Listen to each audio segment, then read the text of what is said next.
Well, hello, my favorite people. How is everybody? Am I live? Type some comments, say that you can see me.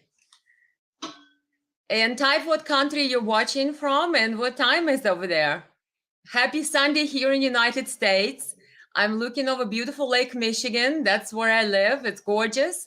It's sunny and it's spectacular to be with you guys today. Let me see how is everybody doing today. We have some comments. Yes, I see there. Dazzle says, yes, you great. I like it. Thank you. We have some more comments here. We have some waves, I think. Hand pink waving. I like that. Everybody type in some comments. If you're watching on the Facebook, guys, make sure you type some comments. Or if you're watching on YouTube, tell me what countries you're from. We have somebody. We have hello from Bolivia. Yes, welcome. We have a lot that I want to cover today. I have a next interview after this live, so we'll try to stay within 1 hour. So we'll see how it happens. Anybody who's watching on Facebook, if you want to be seen, type some comments. Anybody who is watching on YouTube, type some comments. I'm hoping we're live on both platforms. To be honest, I am not sure. Yes, let's see. Yes, you can see you from Prague. Thank you. Thank you for letting me know, Marian. That's wonderful. Excellent. We have hello from Libya. Wonderful, Nana. Welcome. Then we have another hello. Guys, when you type your hellos, write down what countries you're watching from. And as I go along, then I will say hello to all of you. So let me see. Thank you for running. We have Morocco. It's sunny and it's 5 p.m. Excellent. You see, this is what I want. I want everybody to type what countries you're watching. What time is it over there? We have Netherlands. Oh, we have USA. Well, that's the time to say USA, USA, USA. We have Sweden. That's my Netherlands right here. And we have hello from Bangladesh. Wow. Welcome, Bangladesh. We have Dallas. Yes. Excellent. Anyone else wants to type from United States to show Germany? Perfect. Excellent. We're going to be talking about Germany today too. I love it. We have France, Burgundy. Welcome, 6 p.m. in France, everybody. Excellent. And then we have Sweden. And we have all the way from Ghana, 5 p.m. Excellent. It's noon here in United States where I'm at, in Michigan, United States. We have Ireland in the house. I love it. Finally, we have Kansas. I love it. Kansas City, Missouri. Sorry. Yes, Kansas City, Missouri. Excellent. So I'm always going to say USA, USA. Everybody shout with me, right? Hello from Portugal on YouTube. Welcome. Thank you very much. And we have Ohio, USA. Excellent. Well, you guys keep typing your hellos and I will get started. Saying everybody is in the house. So that's great. This week, we had a lot of interesting events. So we have the anniversary of the Battle of Stalingrad, if you remember World War II. And then we have Mr. Putin, Russian President Putin, was commemorating that day by giving a short speech. And he made appearance at the large celebration in Russia, where a lot of people gathered to commemorate all those who fought against Hitler in World War II, all of people who died in the Battle of Stalingrad. Believe it or not, people, this numbers that they're just mind-blowing numbers for us. 100 years later, plus minus, we're thinking that these numbers are just inconceivable. But in the Battle of Stalingrad, Germany lost, I believe, 500,000 soldiers. And I think that 90,000 was taken prisoner. But the Soviet Union side at the time, Red Army, of course, lots of Russian people were in Red Army, people from all 15 former Soviet Union republics were fighting, all nationalities, all ethnic groups.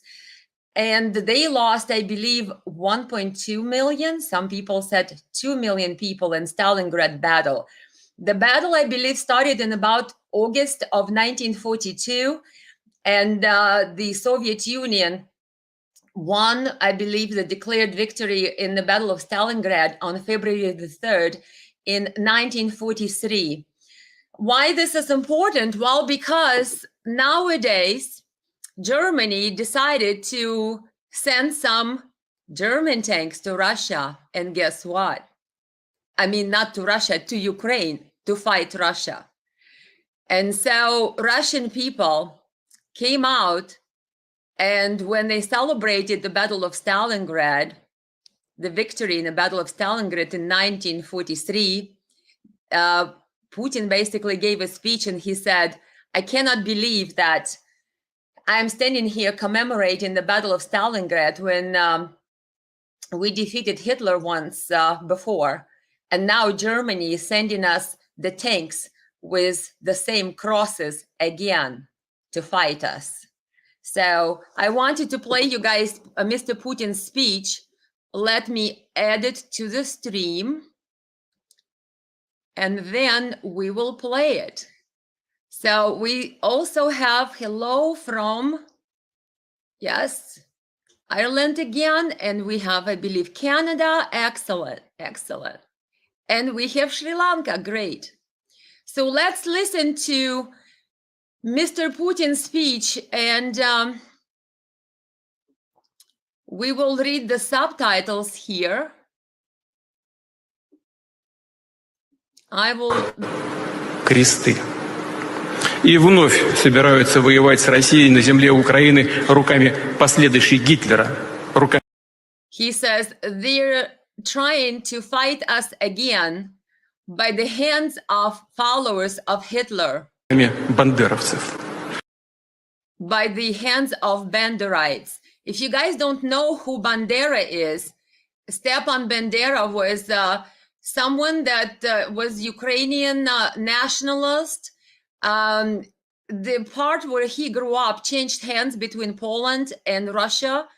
And he actually despised Polish government when Poland was in charge of that Western Ukraine territory, and created some bombings in there. And then Stepan Bandera, when Hitler and Stalin sort of divided Poland's influence between the Soviet Union and Poland, that part became under Russian control, that he started to despise Soviet Union.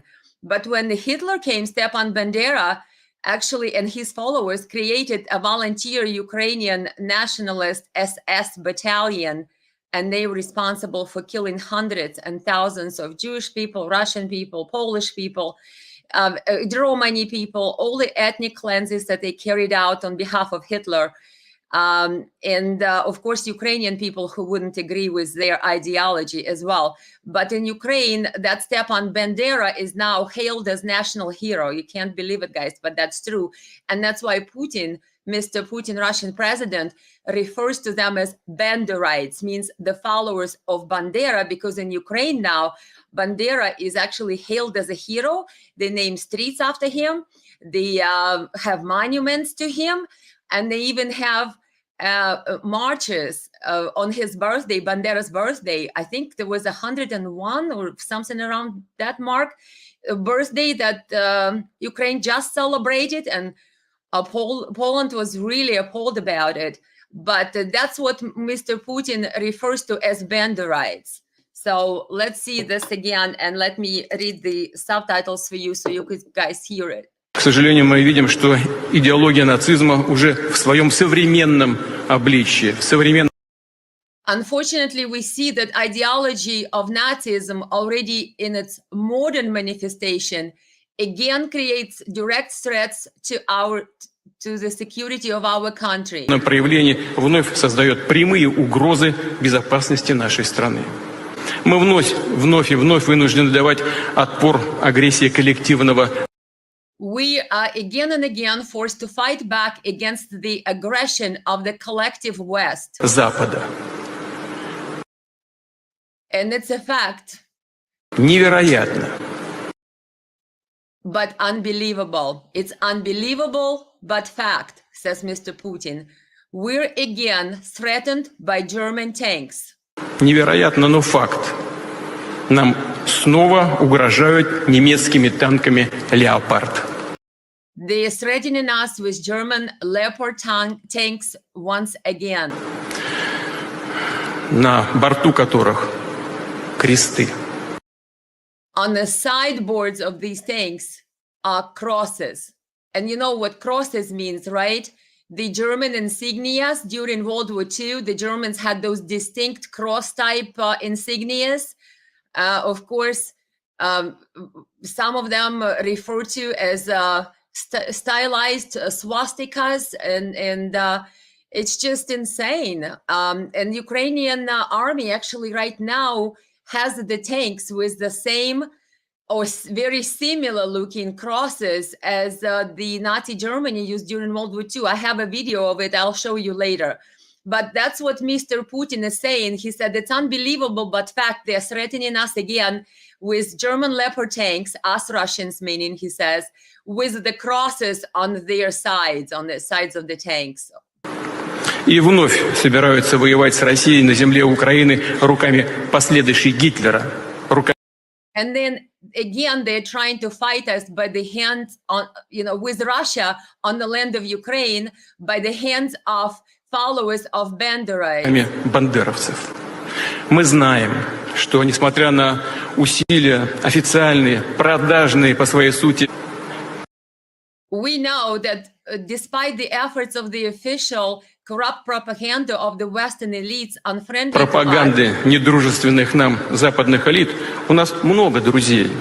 We do have lots of friends. Причем во всем мире, в том And it's around the entire world. числе и на американском континенте.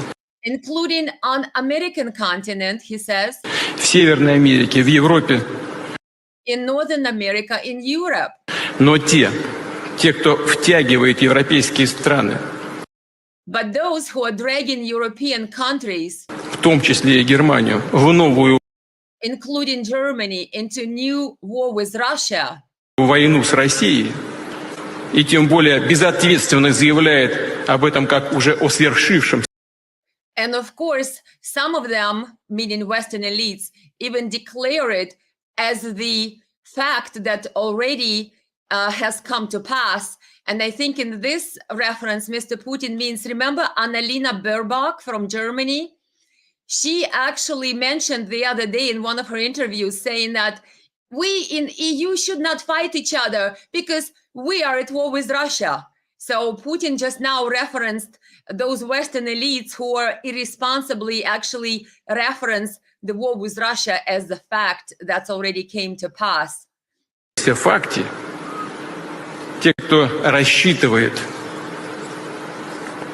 одержать над Россией победу на поле боя, he says those who hope that they could win Russia over Russia and defeat Russia in the battlefield, видимо, не понимают, что современная война с Россией будет. Those who do all of those things likely do not understand that the modern warfare with Russia будет для них совсем другой. Will be totally different to them. We do not send our tanks to their borders, but we have something to respond with.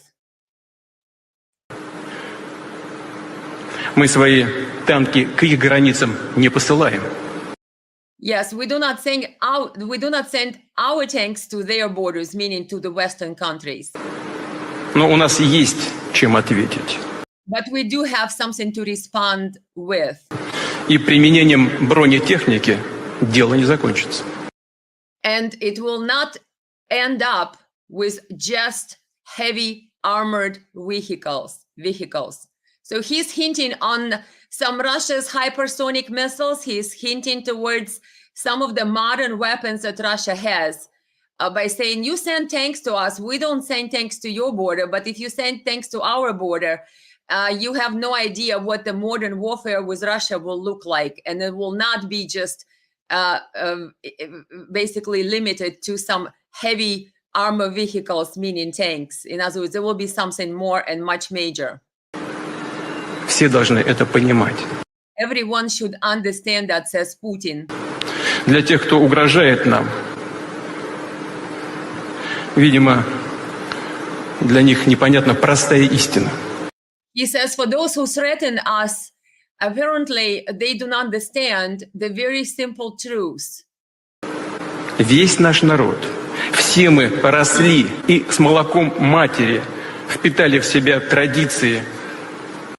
All of us grew up, and with the mother's milk, we absorbed the traditions of our people into us, our blood. Нашего народа. Поколение победителей. The generations of winners. Преемственность поколений. Ценности. We have a generational continuity. Традиции. Traditions. That is what distinguishes Russia. Все это то, что отличает Россию, делает This is what distinguishes Russia. That is what makes us different. нас сильными. Сейчас, к сожалению, And that's what makes us strong. And I think that's a little snippet that I was going to play. So yes, guys, the interesting portion of Mr. Putin's speech is basically he's saying that it's incomprehensible that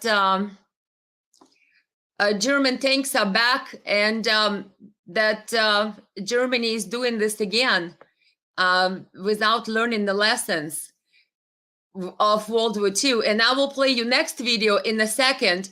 When Mr. Putin refers to traditions and when he refers to the strengths that Russian people have, if you remember recently, Serbian President Vučić, he came out and he said, when you provide German tanks to Russia, the Western elites, he said, miscalculated because they have no idea what German tanks deliveries mean to Russian people. They remember World War II and they're united more than ever. So supplying German tanks to Russia only unified Russian people behind Putin or behind their whole,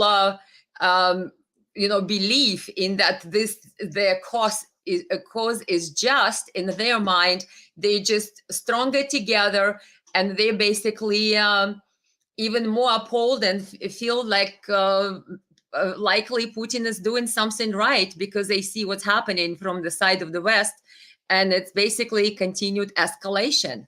Let me say a couple of more hellos, and then I will play another video. We have, Espana. We have everybody saying hello real quick. I play your comments here. Okay, looking forward to Sunshine Day here in North Carolina. Excellent. We have Jasmina. Hello from Serbia. Yes, we just talked about President Vučić. Bog na nebu Rusi na zemlji. Wonderfully said, Jasmina. It says about God, God in the sky and on the Russia's land. That's how I understand Serbian, right? Texas is here. Cindy, welcome. We have Tom Casey, Tennessee here in the house, home of the best rhino neocons in the world. Yes, right. Home to best rhinos. If you guys don't know what rhino is, it means Republican in name only.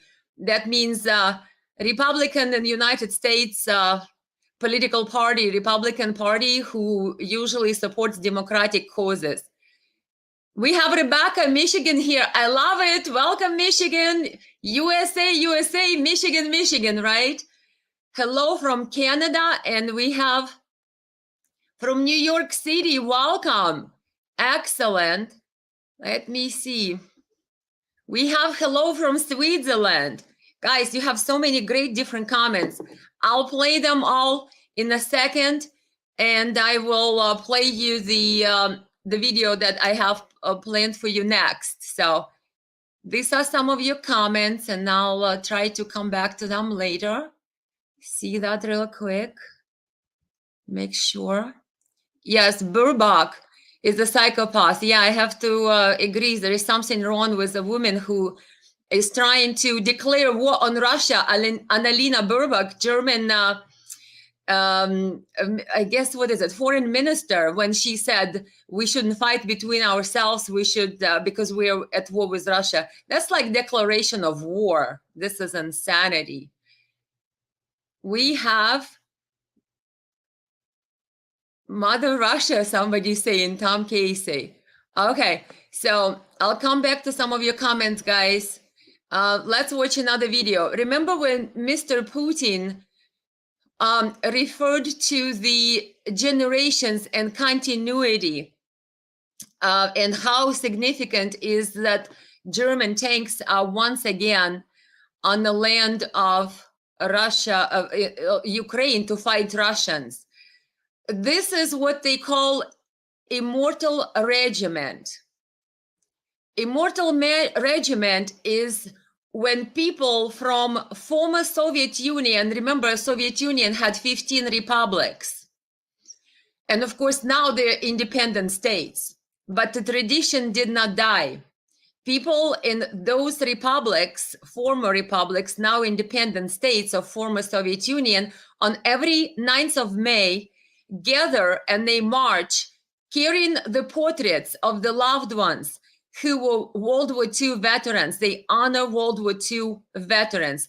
Of course, Ukraine does not allow honoring World War II veterans anymore. They get harassed by neo-Nazis and their awards are ripped off their chest.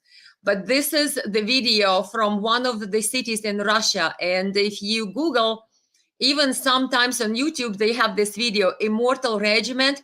You will be able to see thousands and thousands of people on May 9th, which is a Victory Day, 1945, in the Soviet Union declared the Victory Day. And that's when people gather and they carry the portraits of the ones that they lost. You know, remember, guys, how many Soviet Union lost? Soviet Union only officially lost different figures between 26 million, 27 million people in the World War II. I've seen unofficial data goes as high as 46 to 47 million people. So almost every family, and likely every family, because maybe if it wasn't a husband, maybe it was a grandfather, maybe it was a cousin, maybe it was an uncle, maybe it was an aunt. Everybody in some way, or somebody worked for the defense ministry building some weapons. There were children who were standing on the in the plants and factories and building weapons during World War II, trying to assure victory over Hitler. So every family in Russia right now and in the former republics of Soviet Union is likely to have somebody who either died or participated in the World War II against Hitler and won that war. So this is a little video. I'll make it bigger for you guys. Let me try that. And you could see the photographs that they're carrying. Unfortunately, I've seen one of these marches. It wasn't really a march. There was a woman who dared to bring the photograph of her grandfather to the monument in Latvia, just like this lady stands with the photograph of her ancestors. And in Latvia, the police harassed and arrested a woman who came to the World War II monument carrying the photograph of her grandfather, just like these people you see carrying it in front of her at her chest. And police said that they don't like this symbol, this orange and black symbol stripe that is on the photographs, as you see. But that symbol is basically the symbol from the Russian order. I think it's a Georgi order, Georgievsky Lenta. And that symbol basically is the symbol of World War II victory. That's all it is. It's not political symbol. It's just a symbol of generations of people remembering the World War II victory over Hitler, but apparently in Latvia, the democratic, quote unquote, Latvia, you cannot commemorate the World War II veteran, even if it's your grandfather, at the monument. And of course, Latvia just now removed the World War II monuments that were in a place there in the order of liberators from Hitler. You can't make this up, guys. Europe is insane. If you live in Europe, I mean, unfortunately, I don't know if United States has celebrations to this magnitude, but it's definitely not being celebrated to this extent in Europe, as you see on your screen. That was Russia. But here is the attempt. And again, this was Immortal Regiment. You can Google it up. When people commemorate in Russia and the former Soviet republics, who actually still allows that, because lots of them obviously don't anymore, when they carry the portraits of their loved ones who died in the World War II fighting Hitler. And that happens on 9th of May every year. So why is this significant? And here is Europe, guys. Here is Europe. I'm gonna play this with the sound. So this is Paris, my understanding. And these people came out with the Russia's victory flags during World War II. Russia had red banners because obviously they were part of Soviet Union, but the official flag of victory is a red flag just like that was placed over Berlin. It's called Victory Banner in Russia. So these people are trying to commemorate in Europe, my understanding in Paris, again, you don't know how the videos are, right? But they're marching peacefully to try to commemorate the Stalingrad battle, as we've started this stream with. And so they're marching, and Ukrainian people, Ukrainian supporters, basically disrupt by singing over in their faces and videotaping it. And see what happens here.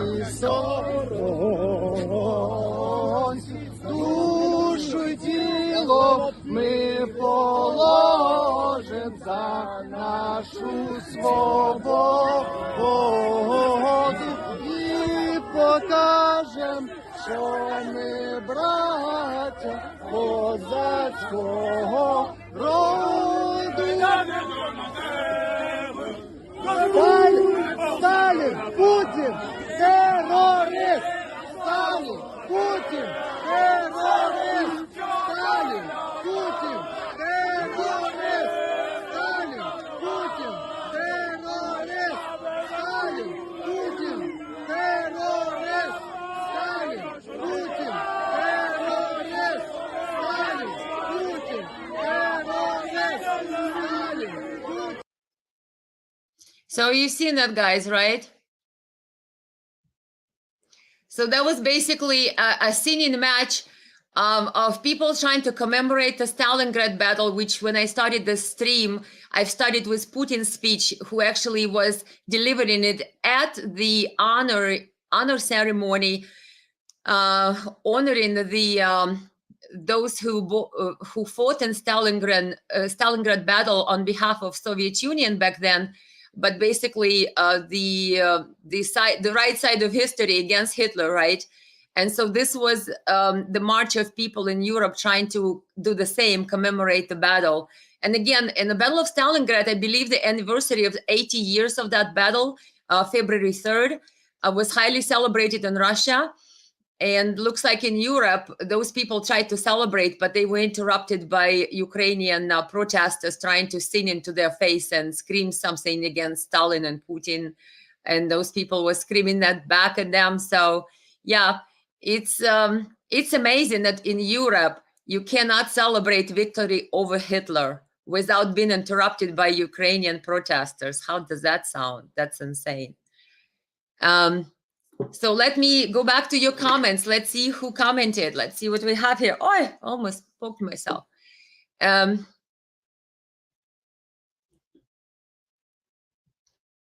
We have spot on. Yay. We got something interesting here.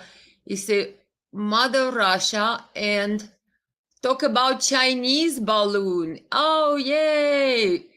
What about Chinese balloon, guys? I think, didn't they shut it down? I know for sure that there was something about that. Let's see. We have Tom Casey, Viva Russia, Evelyn says. We got that comment. Slava Russia from Zambia. Oh, wow, lots of supporters here. Tom Casey says that's a huge celebration. Yes, it is. Definitely. And Tom says most people who oppose it probably don't know the history. Yeah, that's very true. Marian says people with Soviet Union flags should have beat the hell out of the mob with Ukrainian flags. It's a battle of flags, right? But definitely in Europe, they get interrupted by Ukrainian protesters. Imagine you in Europe, you're trying to celebrate victory over Hitler, and come Ukrainian protesters interrupt you and try to disrupt your celebration. I can't imagine that. Gano Bustilo says, God bless Russia.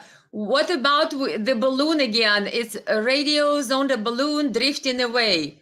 Yeah, we have the balloon flying around from China over American military bases, guys. That's what happens.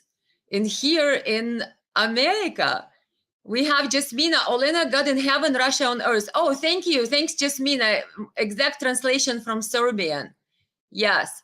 So, guys, if you really think about all of these different celebrations commemorating the World War II, and here is a Jewish guy. His name is Michael Finkel, and he is on Israeli TV talking about Ukraine and support to Ukraine. In fact, he's saying that Ukraine now glorifies Nazi heroes, and he says Ukraine needs to stop doing it. He says Israel protested.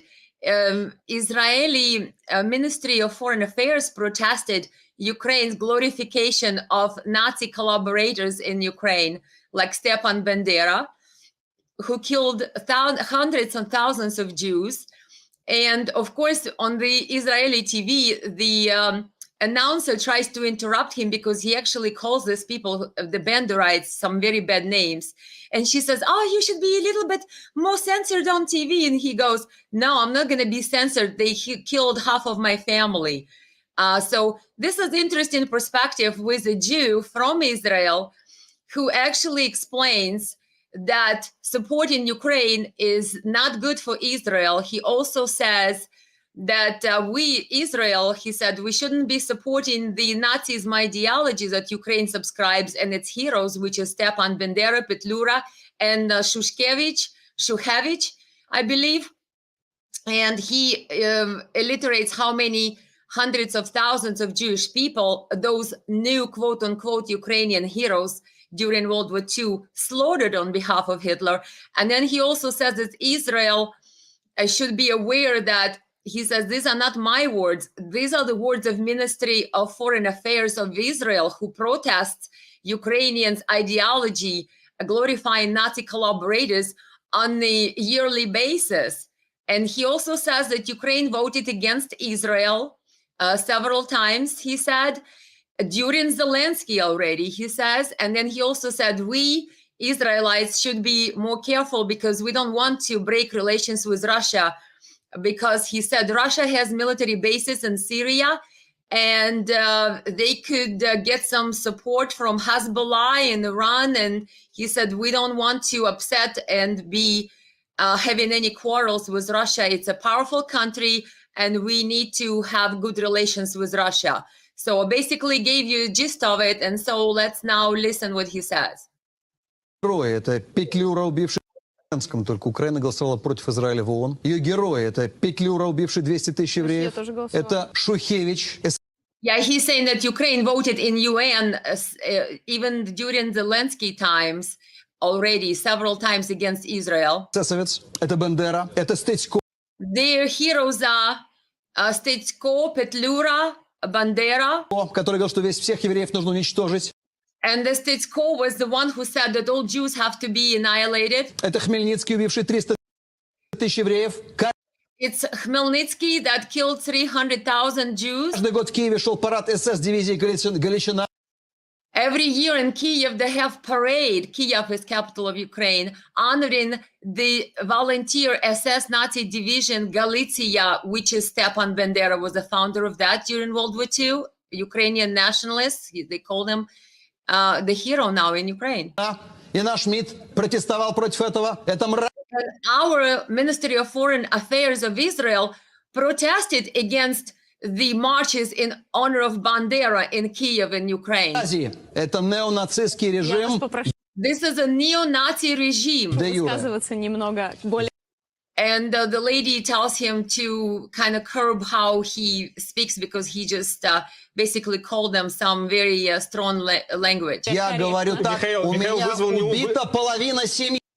He said, I speak the way I speak because half of my family was killed. И бендеровцами, и By Bandera and Petlura people. петлюровцами в петлюровском погроме. Это In a Petlura pogrom.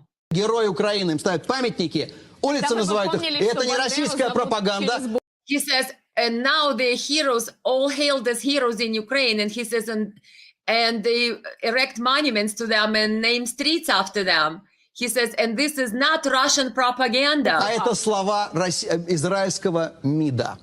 These are the words of our Israel Ministry of Foreign Affairs. Не надо убийц моего народа и моей семьи героизировать. Do not make the killers of my family and my people into heroes, he says. Basically speaking to Ukraine and Zelensky regime. И не надо ссориться с огромной страной, военные базы которой находятся в Сирии. And we should not be breaking relations with a big country that has military bases in Syria, which would be Russia. Которая может по мгновению вот так вот пальцев настроить против нас. И Хизбаллу. And the country, meaning Russia, who could change the tide of sentiment against us just as the flip of the fingers like this, with Hezbollah and other regimes that are around us, with Arabs. И Сирию, и Иорданию, и многих других арабов. Even Jordan and many other Arab nations around us. So you could see, guys, you've heard it, and a lot of people ask me, so what does Israel think about Ukraine and the glorification of the Nazi collaborators? Well, that's what the Israel people think about it. That was Michael Finkel, and he was on Israeli TV giving his little spiel and speech about what he thinks about support to Ukraine and why he doesn't believe that that's the right thing to do. And obviously, he said Ministry of Foreign Affairs of Israel has the same opinion of the ideology that now is prevalent in Ukraine is unacceptable to the Jewish people, at least one of the reasons. Okay, what comments we have? Let's see. They shut down. Okay, yeah, Balloon supporting Nazi regime in Kiev. I like Daniel's comment. Supporting neo-Nazi regime in Kiev is antinomic for Israel. These Banderists and Shukevich sons garbage gains killed hundreds thousands of Jews in Ukraine during World War II. Babi Yar is one of the most famous pogroms they did. Yeah, if you guys don't know what Babi Yar is, you need to study history because they definitely killed hundreds and thousands of Jews, hundreds of thousands of Jews, the Bandera followers, they did. And with the current ideology in Ukraine actually basically promotes those people who genocided Jewish people during World War II, which were Ukrainian collaborators with Hitler troops, the volunteer SS divisions. That's insanity. But you guys heard it from the guy who is in Israel, so you know now how people in Israel feel about it.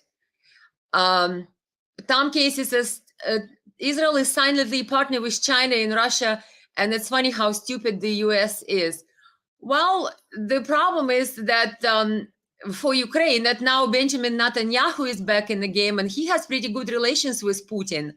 Obviously, they don't want to upset Putin. Let's put it this way. I am thinking that Israeli Mossad is probably cooperating with Ukrainians, maybe providing them intelligence, and maybe there is some shady deals on the background. Who knows? We don't know. But official position of Israel that they are trying to keep both sides happy and not break relations with Russia or not to escalate any animosity with Russia. And Gano Bustilio says, peace-loving citizens of the world must stop Russia because they are fighting the evil group of, must support Russia, sorry, because they are fighting the evil group of globalists who wants to control the world and enslave everyone. Russia is doing the world a favor. Okay, that's a good opinion. Gano, thank you very much for that. So everybody is concerned about balloon. Yes. So what's happening with balloon? Chinese balloon. Mario Dismarius. Are you saying Chinese surveillance balloon or weather balloon? It was the size of 3 buses. I'm just wondering what your comment is. This balloon should have been shot down the first sighted. How much information did they get and for what? Yeah, I've read that the balloon was actually shut down, I thought. But here is another comment. Bunny says, Chinese surveillance balloon, not a weather balloon that floated away. That balloon was shut down. Yeah, how many balloons are there, guys? Let's see. Everybody is concerned with the balloon. I read an article and it said something. I thought it was shut down already. But yeah, it's disturbing. I do know that China came out and said that, oh, no, we didn't do any surveillance. We're a good country. We don't do those kind of things. So we say that who knows if Chinese are saying the truth? I don't know. We will have to find out if they find the remnants of this balloon and what was on it. Here is guys talking back about the situation in Russia. We have our famous General Petraeus, former CIA. Here's what he is saying about the regime change in Russia. He obviously says that CIA is working really hard, and you just never know if Russia may just have a regime change overnight. So you guys do understand that the entire war in Ukraine has nothing to do with Ukraine, right? Because if the West cared about Ukraine and Ukrainian people, they wouldn't send them like lambs to the slaughter and keep fueling this war to kill more Ukrainians, right? You guys all understand that. The whole goal of this war is to weaken Russia, have regime change in Russia, remove Putin. So here's General Petraeus talking about the efforts that are currently made on the background. The other alternative, of course, is regime change. And that is so hard to calculate. And he has such a grip on power. But also, as you know from history, what is inconceivable all of a sudden can become inevitable, sometimes overnight. And looking for those kind of indicators is something that an organization near and dear to both our hearts is looking for, I'm sure, very, very assiduously. Did you hear organization that's close to both of our hearts, meaning CIA? So he's saying that, oh, there is another alternative meaning to the battlefield, right? So if they can't get that, they can't get victory on the battlefield, the alternative is overnight regime change in Russia. And he's saying that, of course, the agency that's close and dear to our hearts, meaning CIA, because he is a former director of CIA, is working insidiously on it. So, yep, this is what the whole goal is, guys. Let me see. I have some more comments. I have a comment of, oh, yeah, Frederick has the comment about General Petraeus, which rhymes with another word. I've heard some people rhyme it with this other word that you see on the screen. Wendy comments about the balloon again. Pretty sure balloon was shut down over the east coast of USA. There may be a second balloon over South America. Yeah, that's what I read, that the balloon was shut down. That's what I know. Some people again talk about balloon here, balloon. Everybody is concerned about balloon. But here's a comment about the about what's happening in Europe right now. We have Marian Nedelkov saying, you have no idea what is happening in Czech Republic now. Full support of Ukrainian refugees since the war started on February 24th, 2022. Czech government gave Ukrainian refugees free accommodation, food, money, free medical care, political asylum, visa, which gives them the right to start work right away. The first few months, Ukrainians were blocking the main streets, highways with huge Ukrainian flags, also laying down on the streets with the flags. There are Ukrainian flags almost everywhere. Yeah, I think Europe's got a problem. Europe's got a problem because with all the refugees, the ideology of Stepan Bandera, the Nazi collaborator now promoted and hailed as national hero in Ukraine, has traveled with the refugees. Of course, not every person in Ukraine supports this ideology, but unfortunately, this is the ideology that's hailed and allowed in Ukraine. So when those people come to Europe, they think that it's okay to do the same in Europe. We'll see if Europe agrees with that or not. I know in Poland, commemorating Bandera and glorifying Bandera collaborators with Hitler and following his ideology is criminalized. So we'll see how it's working for Poland. Bunny says Chinese bought lots of land in Montana. Yeah, I just heard recently, I read an article, there is something about them buying some land in Argentina, and there is something about lithium there. So yeah, Chinese also own now a lot of tillable land in Ukraine too. Tom Casey says, just like Muslim countries, refugees. Cindy says, majority of the people of Russia love Putin. Yeah, that's obviously he has their support. Definitely has their support. So we have another video to play, guys. And this time, this is a quick video of the battlefield. I'm adding this to the stream. So this is a video shot by Ukrainian soldier. And he's taping from Говорю, как Bakhmut. есть. He says, Пацанов потеряли сегодня. I'm telling you like it is, he says. On the background, on the horizon, you could see burning armored vehicles and things. So this video from Ukrainian soldier from what Ukrainians refer to Bakhmut and Russians call Artyomovsk, the city. They have two different ways of calling the city. Ukrainians call it Bakhmut, Russians call it Artyomovsk. So... За полчаса 4 300-х, 2 200-х. He says in half an hour, we had, I think he said 4 300 and 2 200. 300 and 200 is a military code for dead or wounded. I believe 200 means dead and 300 means wounded. So this Ukrainian soldier showing you the burning armored vehicles and everything on the background, and they're walking on the road, meaning they left their armored vehicles. There may have been tanks. Who knows what is burning there far away? But he's saying that in half an hour we had either 4 wounded, 2 dead, or 4 dead, 2 wounded. Sounds like huge losses. He's saying. Бахмут.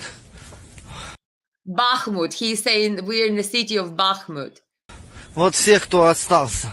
These are all that is left, and he shows his comrades there walking, his other fellow soldiers walking now with no ways of driving. They just walking because they left all their vehicles behind. They're burning. Вот группка. This is our little group. Уходим отсюда. We're leaving this place.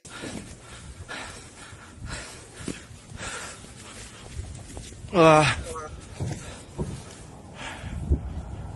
Пиздец, блядь.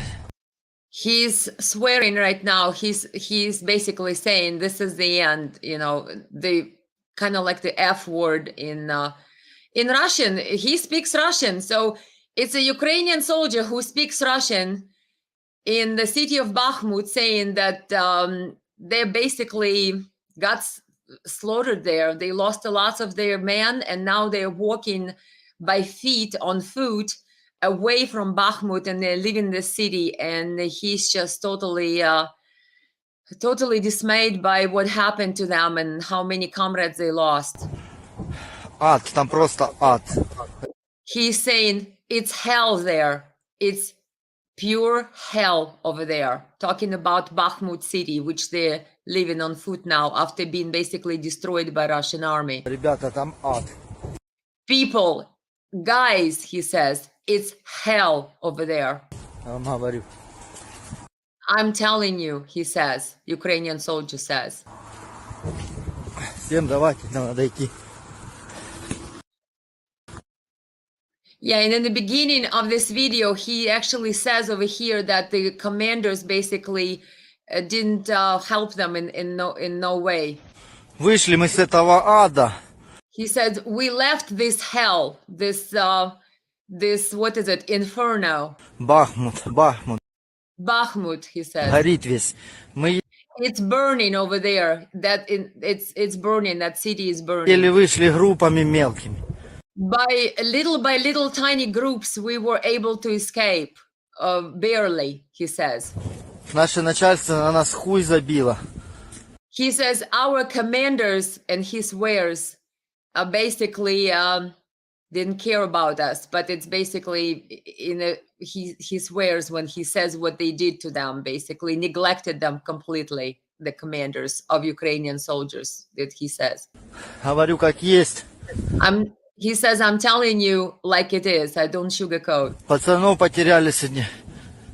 За полчаса 4 трехсотых, 2 двухсотых. He says, in half an hour, we lost 4 wounded and 2 dead. Бахмут.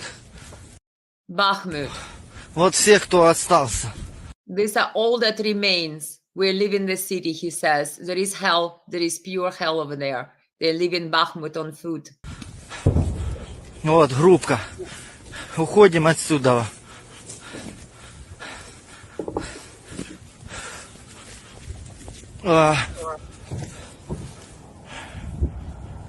Пиздец, блядь. Ад, там просто ад. Hell, pure hell, in he swears over there, he says in Bakhmut. Ребята, там ад. Я вам говорю. Всем давайте, нам надо идти.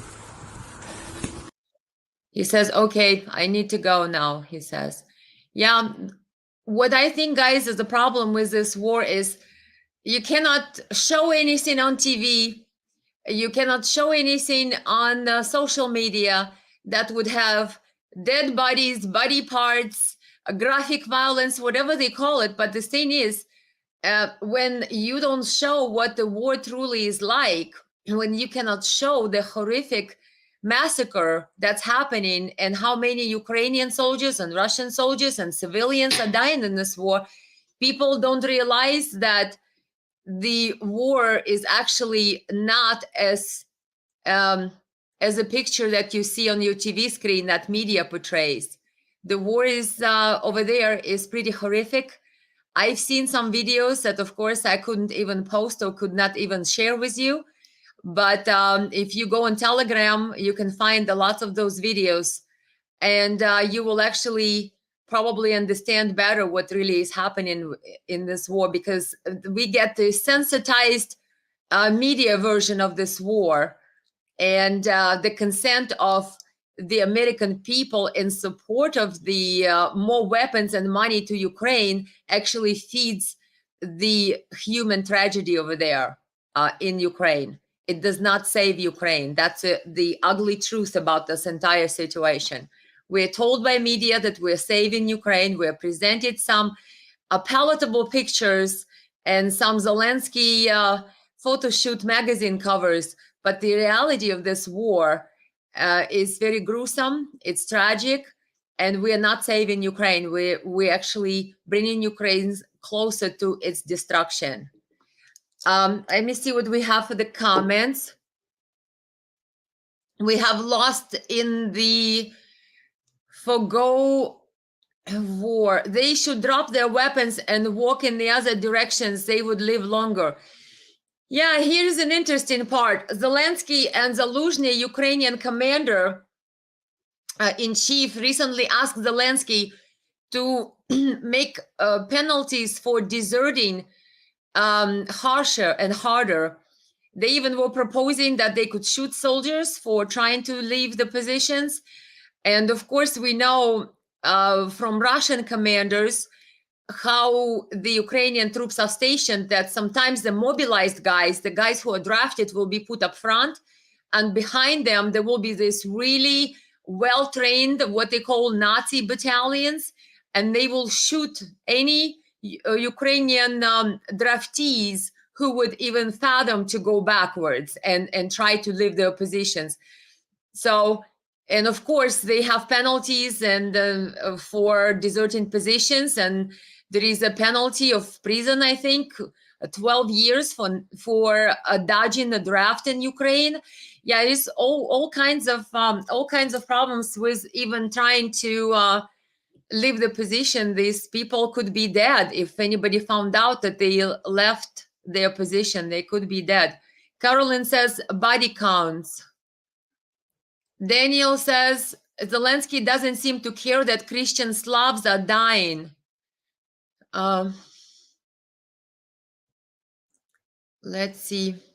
Tom says, if you can show it, it's not real. Yes, Tom Casey, very true. The media and social media tries to make sure that we cannot share the true information because, oh, that's too gruesome. Oh, that's too sensitive. Oh, we covered that picture because some people may be offended. Some people may. So you cannot show the truth. You cannot say the truth. How are you supposed to make any valid conclusion about the situation? You just can't. You just really can't. Bonnie says, was Zelensky not starving the soldiers and he never gave them safe places? Sarah Brown says, Ukraine president is sacrifice his own people, and for what? Waste of life. I agree with you. I agree with you. It's a total waste of life. I think the latest figures were about 300,000 Ukrainian soldiers dead. Of course, Ukraine does not show official numbers of how many are dead, but we know that Ursula von der Leyen, the EU, what is her position there? Ursula, she said that there was 100,000 Ukrainian officers, she said, died, and then they quickly cut that portion out. But since they have been numbers, I think Colonel McGregor, I promoted Colonel McGregor to General. Colonel McGregor, I think he said that there was about 250,000 Ukrainian soldiers and upwards of that. I think Scott Ritter mentioned about 300,000. And then, of course, in military casualties, then on every number of dead, there is so many wounded. So the numbers of dead Ukrainians are staggering. And I see your comments there saying Zelensky doesn't care about them. Yeah, they recently had a corruption scandal saying that Ukrainian Ministry of Defense were charging for the soldiers' food, which they seem to not always get at the front lines, exorbitant prices, and made money of it. And I've shown you the video of Ukrainian volunteer who actually says that a lot of military commanders, not all, but a lot, he said, Oleksiy Oskar, a volunteer in Ukraine, he said they built basically corrupt empires around Ministry of Defense and the front lines. The guys don't get any food on the front lines, but Ministry of Defense buys food at exorbitant prices and charges the contractors higher prices than even it's fathomable. So yeah, war is a profitable business, and unfortunately, Ukrainian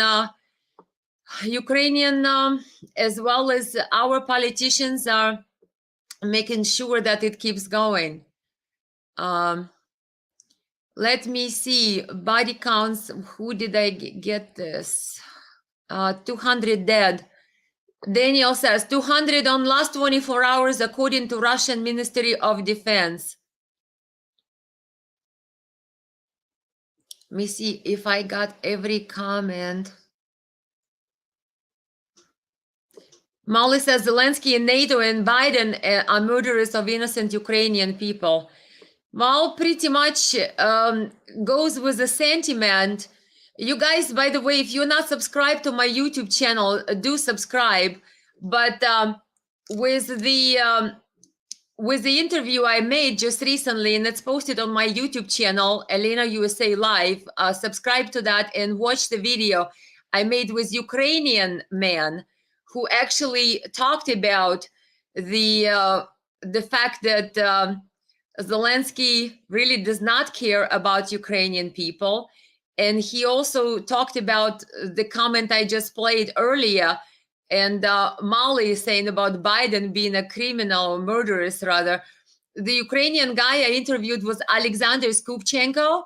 And he said to him, in his mind, as Ukrainian citizen, Biden is a criminal. That's what he said, the Ukrainian guys. You can watch the interview.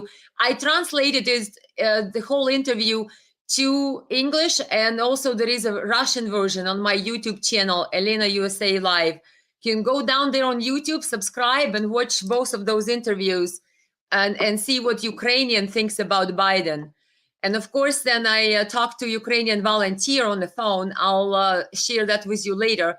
He said pretty much the same thing. So Ukrainian people who really are patriots of Ukraine, they don't have a lot of respect for Biden. They pretty much consider him a criminal, together with Zelensky. Zelensky's queen does not care about how many lives is wasted alone. As is remaining in power, he doesn't care. The people who are getting killed in Ukraine, they're not his families. No matter, he doesn't care. He will never win military conflict. Mark my words. Yep, I believe that you have a point there. That I think President Medvedev said that you cannot really win a major conflict with a nuclear power. And I think one of the articles, which I was going to play for you quickly, guys, because I have a next interview coming up, even though I have more to show you. Oh, yeah, let's see the German tanks. Remember I told you about German insignias, and Putin talked about the crosses on the tanks? Watch this video. Watch the top of the tank. You see that? That's very reminiscent of the German tanks during World War II. Once again, playing this video. Watch that. That's Ukrainian tank. Watch the side of the tank and the insignia on it.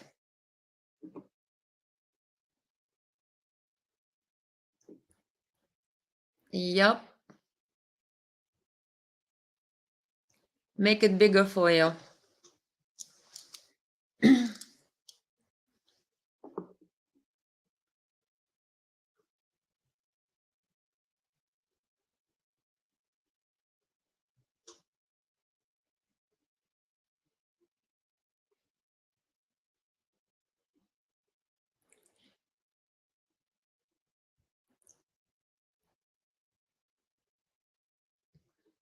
Here is the article, guys.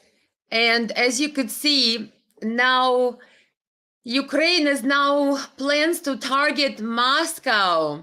So Kiev forces will not hold back when it comes to hitting locations inside Russia, according to Fyodor Venislavsky, a member of Ukrainian Parliament's National Security, Defense, and Intelligence Committee. Speaking to Germany's Bild tabloid on Saturday, he also described Moscow as a legitimate military target.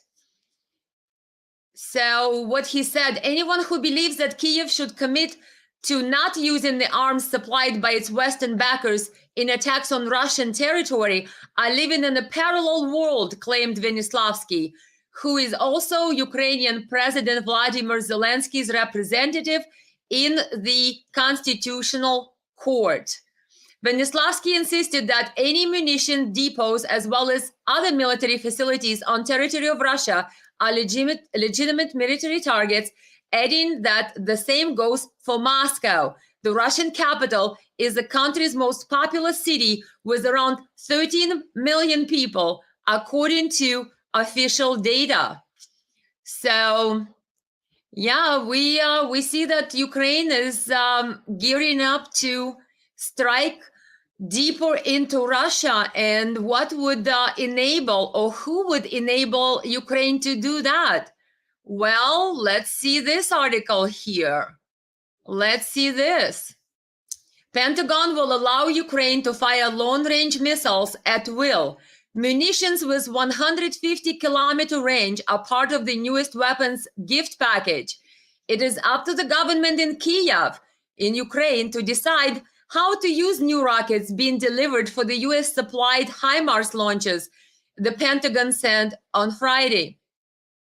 The statement is a confirmation that the latest batch of munitions the American taxpayers are funding will include ground-launched small-diameter bombs.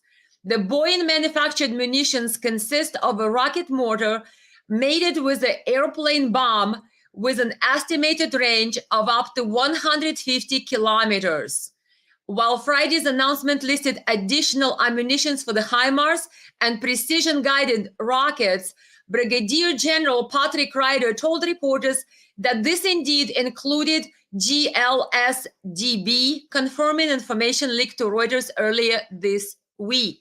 So, as you could see, guys, we have the long-range missile rockets going to Ukraine. What could go wrong, right? If Ukraine starts deciding to target Russia and Moscow deep into its territory.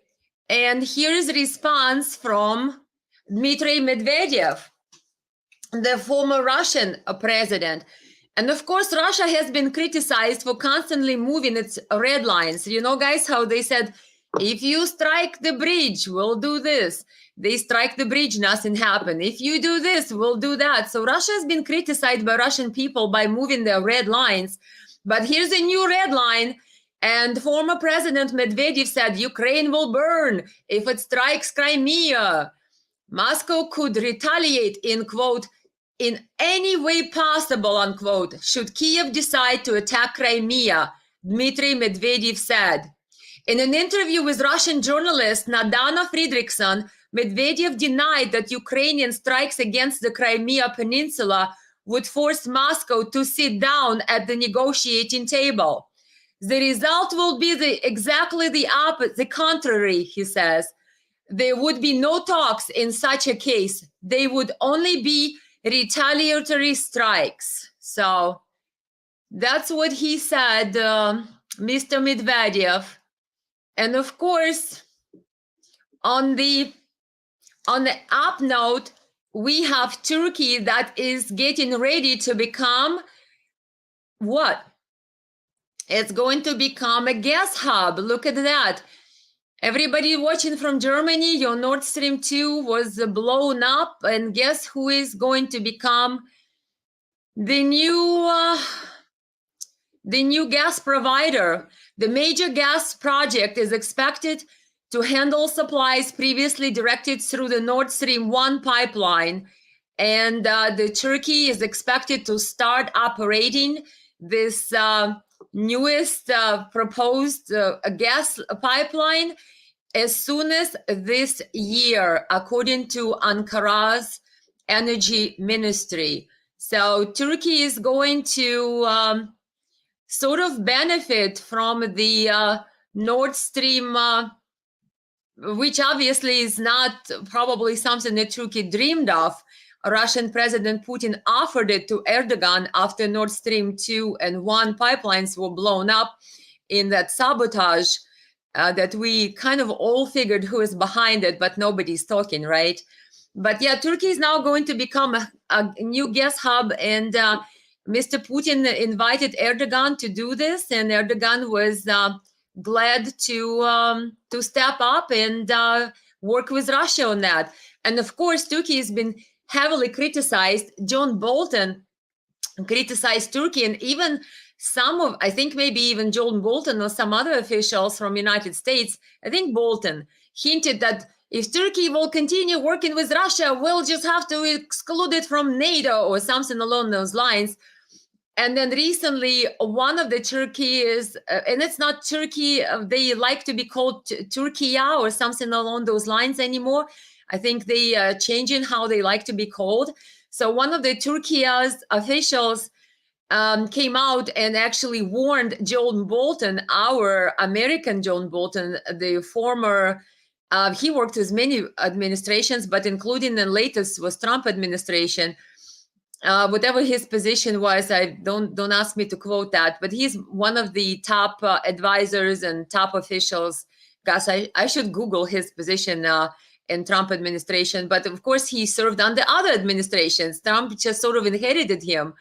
And Bolton was sort of basically told to keep his hands off of Turkey by one of the Turkey officials, because they say they feel that America is now trying to mingle into Turkey's affair and Turkey's elections, and even try to sort of undermine the existing chances of Erdogan to be reelected, or destabilize Turkey or have a regime change in Turkey. So yeah, something is brewing in Turkey, but in the meantime, Turkey is making a lot of great partnership moves with Russia. And of course, Erdogan is trying to show everybody that, yes, I'm a member of NATO, but I can be independent when I want to.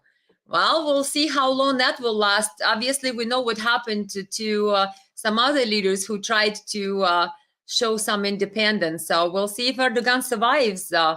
But he's definitely trying to work with Russia. We have Obi. Hi, greetings from Netherlands. Hi, Obi. I like it. Hello there. We have some other comments talking about Zelensky. He owns property in USA. Right on. As the world needs to wake up, and one world government and the elite are hard at it. Yes. Do I think that Turkey will leave NATO? It's a great question, DKCB. It's a great question. Put it this way.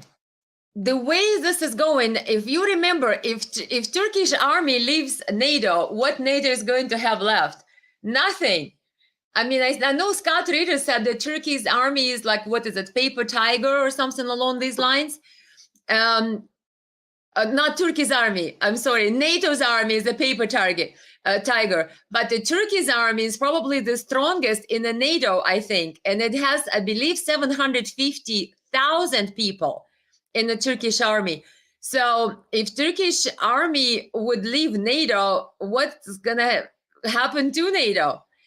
I think Erdogan will probably try to play both sides as long as he can. But if it starts to look like he's getting pressured, maybe he will use this as his leverage and say, hey, maybe we will withdraw from NATO, because the only one who will lose from Turkey withdrawing from NATO would be NATO, not Turkey. Turkey's got probably the largest army, what they call in Europe, 750,000, even though Turkey is not officially in Europe, but because it's a member of NATO, it is part of their security framework. So, yeah, I think that there could be some events. Of course, Turkey has a dispute with Greece, and we know they are both members of NATO. And I know that Erdogan said that they regret now of allowing Greece back into NATO. So if there is a conflict between Greece and Turkey, and I think Macron, the French president, expressed the support from Greece. In other words, there are conflicts within NATO, and NATO nations some of them are at odds with each other. So if that comes to some type of a more divisive conflict, and maybe Turkey will need to protect its own interests, and NATO may be a hindrance, who knows? They might just do that. They might just withdraw in order to pursue their own interest if they will feel that they're pressured too much in some other respects. But until that day, I think Erdogan will exhaust every opportunity to use his NATO membership as a leverage. And I don't think they would want to leave NATO, but you just never know with Erdogan trying to sort of play safe and be playing nice with United States and playing nice with Russia and trying to play nice with Europe and have lots of leverage. So his NATO membership is his leverage. I don't think he would want to lose it just yet, but anything is possible. We'll see if NATO survives this entire Ukraine debacle here. Okay, guys, I will be putting some of your comments here on the screen. Hey, Alex from Texas, hello there. We've been going at it for an hour here, guys. And I can usually go longer, but I do have an interview coming up in 10 minutes. Anyone awake at this moment in time knows that Russia is much more trustworthy than US, says Frank Brute. Vast expense. Great job, Elena, on Ukraine, NATO, and Turkey's situation. Yep.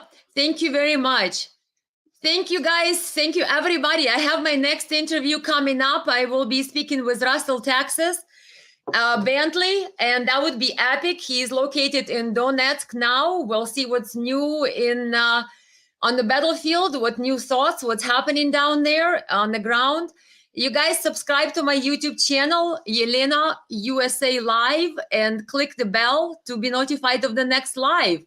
If you click the bell, then no matter where you're at, if you're shopping, you will have the notification on your phone that I am live, so you could join the stream and our conversation. Let me see, we have let up the good work, and we have some good comments. I hope everybody has a great Sunday. What's a beautiful sunshine here in Michigan, United States. And you guys just enjoy. And I think we had a great little discussion this time. Well, look forward to the next time. And I am going to get ready for my interview. Love you all, guys. Have a great one. Bye-bye.